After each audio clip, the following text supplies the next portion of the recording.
Assalamualaikum warahmatullahi wabarakatuh.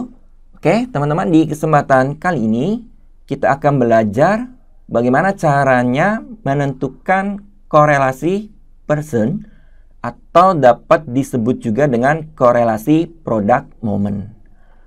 Oke, di sini sudah ada suatu data di mana data tersebut terdiri dari satu variabel bebas yaitu X, kemudian satu variabel terikat yaitu Y. Data ini adalah data fiktif, hanya digunakan untuk proses pembelajaran saja.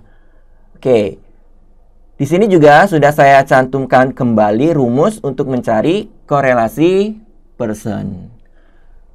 Nah, langkah pertama, teman-teman harus membuat tabel penolong, di mana tabel tersebut harus ada X kuadrat, kemudian Y kuadrat, dan yang terakhir adalah XY.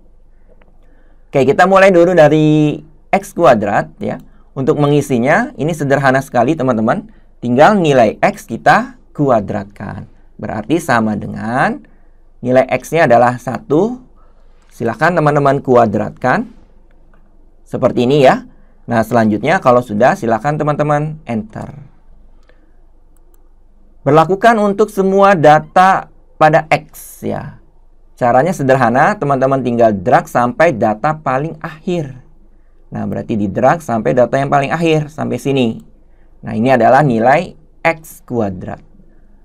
Kemudian berikutnya, kita juga harus menambahkan kolom Y kuadrat. Untuk menentukannya sederhana sekali, nilai Y kita kuadratkan. Berarti sama dengan 2, ya, yang ini ya, 2 kuadrat. Kalau sudah seperti ini, silakan teman-teman enter. Kemudian drag sampai data paling akhir. Oke, sampai sini ya. Nah, ini adalah nilai Y kuadrat. Kolom tambahan terakhir yaitu XY. Untuk memperolehnya, ini sederhana sekali. Nilai X dikali dengan nilai Y.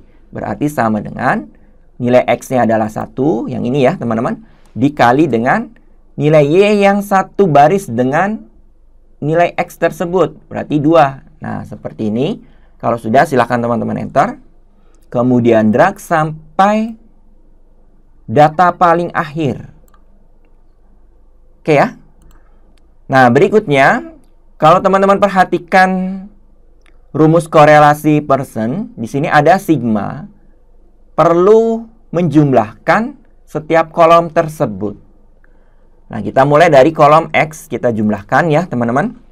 Kita akan manfaatkan fungsi yang ada pada Excel, yaitu sum, sama dengan sum. Kemudian teman-teman blok dari data yang pertama sampai data yang terakhir, seperti ini. Kemudian kurung tutup. Kalau sudah, silakan teman-teman enter. Nah, berikutnya untuk lebih mengefisienkan lagi, tinggal kita drag saja ke kanan sampai kolom XY. Nah, seperti ini ya, teman-teman. Mudah-mudahan cukup mudah untuk dipahami dan diikuti ya. Oke, berhasil kita buat tabel penolong. Selanjutnya, kita akan mencari koefisien korelasi person. Tapi sebelumnya, teman-teman harus menentukan N dulu. N ini adalah banyaknya data. Untuk menghindari kesalahan, teman-teman bisa memanfaatkan fungsi yang ada pada Excel, yaitu count. Nah, ini berguna ketika teman-teman memiliki data yang banyak sekali, ya. Pasti akan terhindar dari kesalahan menghitung banyaknya data. Oke ya.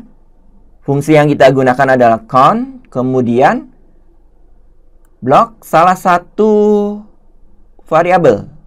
Dari data yang pertama sampai data yang terakhir seperti ini. Kemudian beri kurung tutup.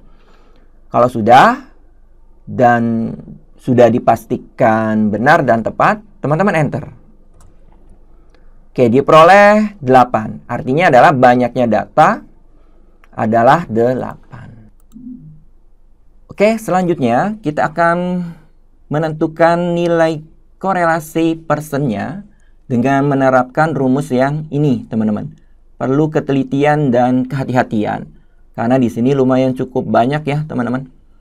Oke, kita langsung saja. Berarti di sini sama dengan Kita tulis dulu bagian atasnya ya, teman-teman, yang ini. Berarti beri dalam kurung dulu ya, kemudian N, yang ini berarti 8, dikali sigma XY. XY, kemudian teman-teman lihat baris paling akhir. Nah, yang ini ya, ini adalah nilai sigma XY. Oke, 499, kemudian dikurangi, ya, dikurangi sigma X. Sigma X berarti X, kemudian lihat baris paling akhir, 50, diklik, kemudian dikali sigma Y. Perhatikan Y, kemudian lihat baris paling akhir, 62, kemudian beri kurung tutup. Nah, ini adalah bagian atas ya, teman-teman. Kemudian dibagi, kita akan inputkan rumus yang bagian bawahnya, yang ini ya, teman-teman. Oke, kurung buka 2 kali, kemudian N, ya, N-nya adalah 8, kemudian dikali sigma X kuadrat. X kuadrat, lihat baris paling akhir, 420, diklik, kemudian dikurangi sigma X dikuadratkan. Berarti teman-teman perhatikan X, kemudian lihat baris paling akhir, 50, dikuadratkan atau pangkat 2 seperti ini. Kemudian kurung tutup. Karena di sini ada di dalam akar, berarti pangkat 0,5. Pangkat 0,5. Nah, untuk komanya sesuaikan kembali dengan format Excel, teman-teman. Ada yang menggunakan titik, ada yang menggunakan koma. Oke, berhasil kita inputkan yang ini ya. Oke, berikutnya dikali ya. Kemudian teman-teman beri kurung buka terlebih dahulu, kemudian N, N-nya adalah 8, kemudian dikali sigma Y kuadrat. Y kuadrat ya, kemudian teman-teman perhatikan baris yang terakhir, 598, yang ini diklik, kemudian dikurangi sigma Y dikuadratkan, berarti yang ini ya, teman-teman, sigma Y 62 dikuadratkan atau pangkat 2, kemudian kurung tutup. Nah, teman-teman perhatikan di sini rumusnya ada di dalam akar, berarti pangkat 0,5. 0,5. Nah, untuk komanya sekali lagi sesuaikan dengan format teman-teman, apakah menggunakan koma atau titik.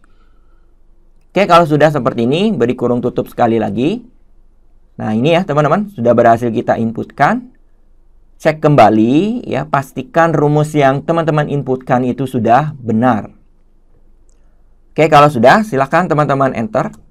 Nah, diperoleh nilai korelasi persennya adalah 0,992091.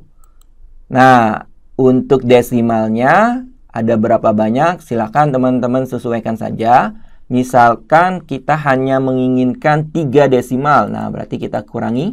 Nah, seperti ini ya, teman-teman. Nah, ini adalah nilai R atau korelasi persen atau korelasi product moment. Oke, selanjutnya, ketika kita ingin mengetahui seberapa besar variabel X mempengaruhi variabel Y, maka itu mudah sekali jika teman-teman sudah menentukan nilai korelasi persennya. Kita simbolkan KP ya, ini ya. Ini maknanya adalah variabel X mempengaruhi variabel Y, berapa persen ya. Oke, caranya sederhana, yaitu sama dengan nilai korelasi tersebut ya, yang ini berarti 0,992, teman-teman kuadratkan. Nah, seperti ini. Kalau sudah, silakan teman-teman enter. Kemudian ubah ke dalam bentuk persen. Nah, seperti ini. Artinya apa? Artinya variabel X itu mempengaruhi variabel Y sebesar 98%. 2%-nya dipengaruhi variabel lain yang tidak kita ketahui. Oke, mudah-mudahan apa yang kita pelajari di video kali ini mudah untuk dipahami serta bermanfaat.